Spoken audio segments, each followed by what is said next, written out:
Hello class sixth. आज का हमारा टॉपिक रहेगा सरकार और कानून। सरकार कानून बनाती है और देश में रहने वाले सभी लोगों को वे कानून मानने होते हैं। केवल यही वह तरीका है जिससे सरकार काम कर सकती है। सरकार के पास जैसे कानून बनाने की ताकत होती है, वैसे यह ताकत भी होती है कि वो लोगों को कानून मानने के लिए भी मजबूर करे। जैसे आपके पास गाड़ी चलाने का गाड़ी है और गाड़ी चलाने के लिए लाइसेंस भी होना चाहिए। अगर कोई लाइसेंस के बिना ही गाड़ी चलाता है, अगर पुलिस उसे पकड़ लेती है लाइसेंस न होने के जुर्म में, तो उसे जुर्माना भी देना पड़ता है और कई बार तो सज़ा भी काटनी पड़ सकती है। सरकार जो कार्रवाई करती है, उसके अलावा अगर लोगों को लगे कि किसी कानून का किसी ढंग से ठीक ढंग से पालन नहीं हो रहा है, यानी सरकार ने कानून बना दिया, सरकार कार्रवाई करती है, फिर भी कई लोग होते हैं जो कानून को नहीं मानते, तो वे भी यानी सरकार कुछ कदम उठा सकती है। उदाहरण के लिए, अगर किसी व्यक्ति को यह लगे कि उसके धर्म या उसकी जाति के कारण किसी नौकरी में उसको नहीं लिया जा रहा है, तो वह न्यायालय में जा सकता है और ये कह सकता है कि कानून का पालन नहीं हो रहा है। तब न्यायालय आदेश देगा कि क्या कदम उठाए जाने की ज़रूरत है। यानी जैसे सरकार के लिए कानून आवश्यक है, वैसे ही आम आदमी का भी लिए ये कानून बहुत ज़रूरी है। वे भी अगर देखते हैं कि भेदभाव हो रहा है, तो वे भी इसके खिलाफ आवाज़ उठा सकते हैं। अब सरकार के प्रकार क्या हैं? सरकार को निर्णय लेने और कानूनों का पालन करने अर्थात उन्हें मजबूर करने की शक्ति कौन देता है? सरकार कौन देता है कि सरकार कौन कहता है कि आप कानून बनाओ? ये पावर कहाँ से आती है उनको? इस प्रश्न का उत्तर इस बात पर निर्भर करता है कि उस देश में सरकार कैसी है। तो ये लोकतंत्र की बताई पहले। लोकतंत्र में लोग ही सरकार को यह शक्ति देते हैं। अगर लोकतंत्र है उस देश के अंदर, तो लोकतंत्र में तो जनता है अर्थात लोग हैं, तो सरकार को ये शक्ति देते हैं। लोग ऐसा चुनाव के माध्यम से करते हैं, वे अपनी पसंद के नेता को वोट देकर चुनते हैं। कई बार एक बार चुन लिए जाने के बाद वही लोग सरकार बनाते हैं। लोकतंत्र में सरकार को अपने निर्णय और उठाए गए कदमों का आधार बताना होता है। यानी लोकतंत्र में सरकार को अपने डिसीजन बताने होते हैं और उन कदमों के आधार पर यानी जो डिसीजन उठाए गए हैं उनका क्या प्रभाव रहा है, और अगर कमी रह जाती कहीं भी किसी उनके फैसलों के कारण, तो किसी अपनी उसके फैसले के पक्ष में या विपक्ष में सफाई भी देनी पड़ती है। दूसरी ताकत होती है जिसको हम राजतंत्र बोलते हैं। यानी प्रश्न ये पूछा गया था, सरकार को निर्णय लेने और कानून का पालन करने वाली ताकत कहाँ से आती है? तो पहला लोकतंत्र बताया है, दूसरा बताया है राजतंत्र। इसमें राजा या रानी के पास निर्णय लेने और सरकार चलाने की शक्ति होती है। राजा के पास सलाहकारों का एक छोटा सा समूह होता है जिसमें वह विभिन्न मुद्दों पर चर्चा करता है। अंतिम निर्णय लेने की जो शक्ति है वो राजा के पास रहती है। लोकतंत्र की तरह राजतंत्र में राजा या रानी को अपने निर्णय के आधार नहीं बताने पड़ते। यानी जो डिसीजन कर देते हैं राजा या रानी, उसमें लोगों को राजा और रानी ये नहीं बताते कि उन्होंने ये डिसीजन क्यों लिया है, और न ही अपने निर्णयों के प्रति उन्हें सफाई देनी पड़ती है। यानी जवाबदेह नहीं है राजा और रानी किसी के प्रति जवाबदेह नहीं है, जबकि लोकतंत्र में जो मंत्री होते हैं वो जनता के प्रति जवाबदेह होते हैं।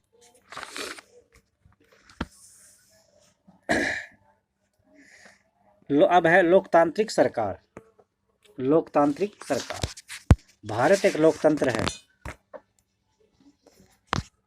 इस लोकतांत्रिक व्यवस्था को पाने के लिए हमने लंबी लड़ाई लड़ी है। संसार में और भी कई देश हैं जहां आज़ादी पाने के लिए, लोकतंत्र स्थापित करने के लिए संघर्ष किए हैं। जैसा कि ऊपर बताया गया है कि लोकतंत्र की मुख्य बात यह है कि लोगों के पास अपने नेता को चुनने की शक्ति होती है। इसलिए एक अर्थ में यानी एक लाइन में अगर बताएं तो लोकतंत्र लोगों का ही शासन होता है। यानी एक लाइन में लोकतंत्र की डेफिनेशन बताएं तो लोकतंत्र क्या है? लोगों का शासन ही लोकतंत्र है। लोकतंत्र में मूलभूत विचार यह है कि लोग नियमों को बनाने में, जो भी डिसीजन होते हैं, रूल होते हैं, उनको बनाने में भागीदार बनकर खुद शासन करते हैं। आज के समय में लोकतांत्रिक सरकार को हम क्या कहते हैं? प्रतिनिधि लोकतंत्र। तो आजकल क्या बोला जाता है?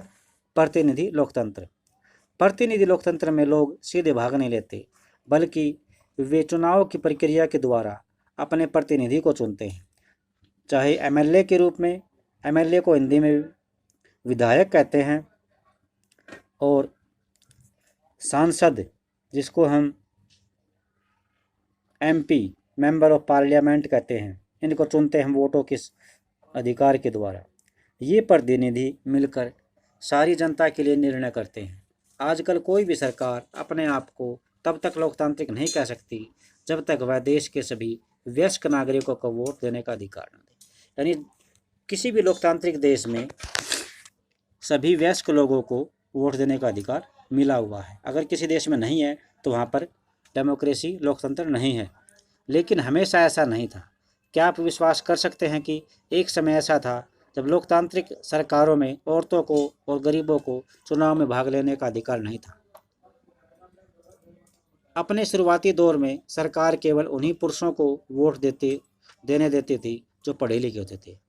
यानी शुरुआत के दौर में सरकार केवल उन्हीं को वोट देने का अधिकार देती थी जो पढ़े लिखे थे और जिनके पास अपनी संपत्ति होती थी। इसका मतलब था औरतों को, गरीबों को और अनपढ़ों को वोट देने का अधिकार नहीं था। ऐसी स्थिति में देश उन्हीं नियमों के सहारे चलते थे जो थोड़े गिने चुने पुरुष बनाते थे। भारत में आज़ादी से पहले बहुत ही कम लोगों को वोट देने का अधिकार था। इसलिए जनता ने संगठित होकर अधिकार की मांग की। गांधी जी समेत कई नेताओं ने इस अन्यायपूर्ण व्यवहार का विरोध किया। उन्होंने जोर शोर से मांग उठाई। 1931 में यंग इंडिया पत्रिका में लिखते हुए गांधी जी ने कहा कि मैं यह विचार सहन नहीं कर सकता कि जिस आदमी के पास संपत्ति है और वोट है वही वोट दे सकता है। यानी महात्मा गांधी इस प्रथा के खिलाफ थे। वे कहते थे कि जिसके पास संपत्ति है, धन दौलत है, पढ़ा लिखा है, वही वोट दे सकता है, मैं इसे सहन नहीं कर सकता। लेकिन वह आदमी जिसके पास चरित्र है, संपत्ति या शिक्षा नहीं है, वह वोट नहीं दे सकता।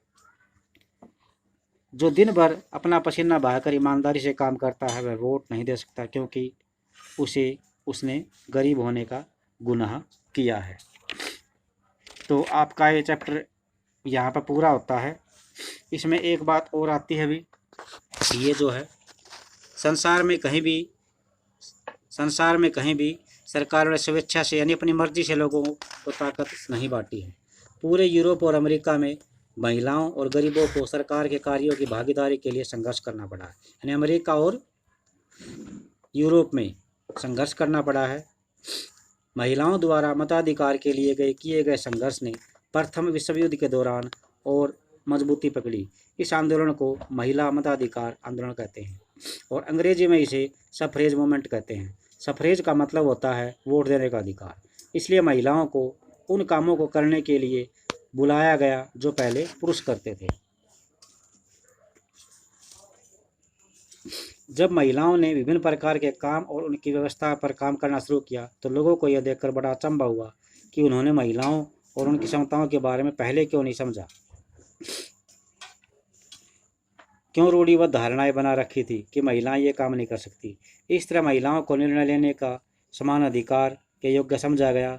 महिला मताधिकार आंदोलन के साथियों ने सभी महिलाओं के लिए वोट देने का अधिकार की मांग की। उनकी आवाज़ सुनी जाए, इसके लिए जगह जगह अपने लोहे की जंजीरों में बांधकर प्रदर्शन किया। अपने आप को लोहे की जंजीरों में बांधकर प्रदर्शन किया। इनमें से कई क्रांतिकारी महिलाएं जेल गई, भूख हड़ताल पर बैठी। अमेरिका में औरतों को वोट देने का अधिकार 1920 से मिला, जबकि इंग्लैंड के महिलाओं को वोट देने का अधिकार 1928 से मिला। तो इसी के साथ आपका चैप्टर कंप्लीट होता है। थैंक्स।